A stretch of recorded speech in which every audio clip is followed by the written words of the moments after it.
Welcome to Barnstable Today. I'm Nick Cortez. Just a reminder that full-length meetings, special events, and every program we air here on Channel 18 can be viewed online. You can find it all in the town's video archives at town.barnstable.ma.us. The Scudder Lane Town Landing, a well-known landmark for shell fishing in Barnstable, provided the setting Monday morning for a landmark moment in the effort to restore and protect the Cape's fragile coastal environment. Local, state, and federal officials were on hand for a signing ceremony that launched the Cape Cod Water Resources Restoration Project, a $30 million rehabilitation of thousands of acres of shellfish beds, fish spawning habitat, and salt marshes over the next 10 years. Of that $30 million, $6.5 million in American Recovery and Reinvestment Act funds will be made available immediately, allowing several restoration projects around the region to get started. Barnstable will benefit from over $780,000 of that money, which will pay for several restoration projects to be completed in places such as Rushy Marsh and the Scudder Lane shellfishing area. The numerous speakers who appeared at Monday's event offered plenty of information on the history of the effort to get the Cape Cod Water Resources Restoration Project off the ground and the impact that it will have on our region and our town. Here's some of what was said. I just want to say this program really had its genesis many, many years ago with the predecessor of the Coastal Resources Committee, which was the Marine Water Quality Task Force that originated back in the early 1980s here on Cape Cod. We were an advisory committee to the county commissioners, and we've had the support of the county commissioners since day one. And part of what the Marine Water Quality Task Force did, and then what the CRC has continued to do, is to really document what the water quality issues are on Cape Cod. There was a lot of information, but as frequently the case, very little money to deal with it. The towns were all strapped, state programs were strapped, and frankly the federal government, for a variety of reasons, doesn't always look down at the level that we're looking at, which is individual pipes in the road. They're looking at larger scale regional issues. Don Liptak and Carl came along and said, well, we may have a program that might be useful. And that was the genesis of the program that we're kicking off today. They came to the CRC and said, well, there's this federal program that might be a good fit. And so we started talking, some of this almost 10 years ago, really got off in earnest back in 2003 when we actually started working on the plan that has been put together and has now been funded. And I also think it's especially timely, as many of you are probably aware, there was recently several lawsuits filed over the wastewater management issue on Cape Cod.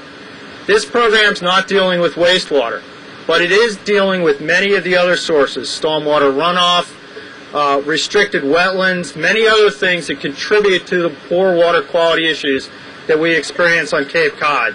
And so I think this, combined with all the other efforts that are going on for wastewater management, really shows the commitment of the Cape community, the average citizen, local government, state government, regional government, through the Cape Cod Commission and others, that the Cape is serious about addressing our water quality issues, no matter where it originates from and no matter who's responsible for it. Congressman Delahunt, Senate President Murray, and members of the legislative delegation, our county officials, and others, we want to welcome all of you and thank you on behalf of the residents of Barnstable for your efforts. We are here today as well to thank the Natural Resources Conservation Service and very specifically our dear friends Lee Davis and Don Liptak in particular for their vision in conceiving and obtaining funding for this innovative program to restore our imperiled natural resources. Whether it's protecting commercial and recreational shell fisheries here in Barnstable Harbor, rebuilding the Marston's Mills herring run, or returning the lifeblood of tidal flow to Rushy Marsh Pond in Cotuit. The Conservation Service remains at the forefront in assisting Cape towns in making vital environmental improvements in these challenging budgetary times. We are deeply appreciative of your efforts and your generosity and are proud to be your partners in this bold endeavor. Where we're standing is essentially an estuary. Many of you are familiar with that, but there's over 100 acres here that are leased oyster beds from the state. And all of those hopefully will benefit significantly from this project. When this gets on the ground and these small incremental progress steps that are made, you'll start to see significant improvement over time. This site in particular will have filter beds. It will mediate the sedimentation that you see here in front of you in the parking lot itself. And so those kind of efforts will start to increase the water quality directly and increase the shellfish beds and the quality of the shellfish beds. So those are just some small things that incrementally will make a significant difference in this estuary. The $5 million in federal recovery money is going to get the project off the ground, but it's going to put people to work. And that's what we're looking for, and that's what the ARA money really is for. And that's what this funding is meant to do, give people the chance to get back to work and to work on such an important project. In addition to jobs, the restoration is going to make improvements to the coastal and marine environment and allow the rehabilitation of this very delicate ecosystem. Improving spawning habitat, shellfish beds, and improving water quality also are going to have long-term benefits for scientific research and discovery and our fishing industry. And overall, this project is a really great win for Cape Cod today and in the future. What Washington did here was to listen to everybody at the local level. All too often I hear rhetoric that says decisions imposed from Washington, or Washington thinks they know best. No, you know best, and we have listened to you, and you did a tremendous job on this project. There's going to be hundreds of construction jobs that will evolve as a result of this particular project. Yes, it is about jobs, creating jobs. But Bob, you talked about shellfish and aquaculture. 97% of aquaculture in Massachusetts is here on the Cape. It's going to, I suggest, not just simply create jobs, but maintain jobs for those shell fishermen and others that earn their living and provide from their families here on the Cape.